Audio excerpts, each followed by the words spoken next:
ជំរាបសួរសួស្តីតិជនទាំងអស់គ្នាថ្ងៃនេះខ្ញុំសូមមកបង្ហាញពីរបៀបដូរឈ្មោះដូរ password របស់ដុំ Wi-Fi អង្គតែន4ពណ៌ខ្មៅនេះបងប្អូនអញ្ចឹងរបៀបដូរ password ហើយដូរឈ្មោះ Wi-Fi យ៉ាងដែរបងប្អូនចូលទៅ connect Wi-Fi នឹងសិនមករួចពេលដែលបងប្អូន connect រួចហើយបងប្អូនចូលមករង្វង់ពណ៌ខៀវហ្នឹងហើយអូសទៅខាងក្រោម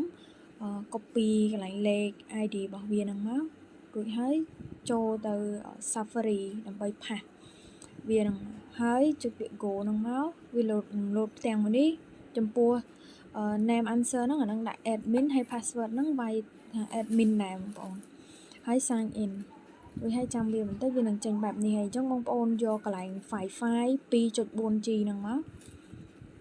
ចឹងបងប្អូនចូលយកកន្លែងហ្នឹងហើយបងប្អូនអូសមករៀងខាងស្ដាំតិចមកយកកន្លែងមានពាក្យថា SSID នៅក្នុងកំពង់ចកហ្នឹងអញ្ចឹងបងប្អូនលុបហើយបងប្អូនដាក់ឈ្មោះដែលបងប្អូនចង់ដាក់មកដូចខ្ញុំដាក់ឈ្មោះថាតៃ22អញ្ចឹងមកអញ្ចឹងបងប្អូនដាក់ហើយនេះ password អញ្ចឹងសម្រាប់ password ហ្នឹងបងប្អូនដូរចង់ដាក់ password មិនក៏បានដែរខ្ញុំដាក់1ដល់8អញ្ចឹងបន្ទាប់ពីដូរហើយបងប្អូនចុចពាក្យ apply នេះបងប្អូនអញ្ចឹងបន្ទាប់ពីចុចហើយរងចាំមួយស្ទុះទៅវានឹងដាច់អា password ដែលយើងកំពុង connect ហើយវានឹងឲ្យយើង load ទៅភ្ជាប់ Wi-Fi ថ្មីហើយអញ្ចឹងបងប្អូនចូលទៅ Wi-Fi សារថ្មីរួចហើយ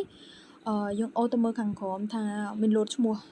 តៃ22ឬក៏បងប្អូនដាក់ឈ្មោះអីវានឹង load មកអញ្ចឹងដូចខ្ញុំដាក់ឈ្មោះតៃ22អញ្ចឹងវា load ចេញមកហើយអញ្ចឹងវាឲ្យយើងវាយ password បញ្ចូលអញ្ចឹងខ្ញុំវាយ password ដែលខ្ញុំបានដាក់មិញហ្នឹងមក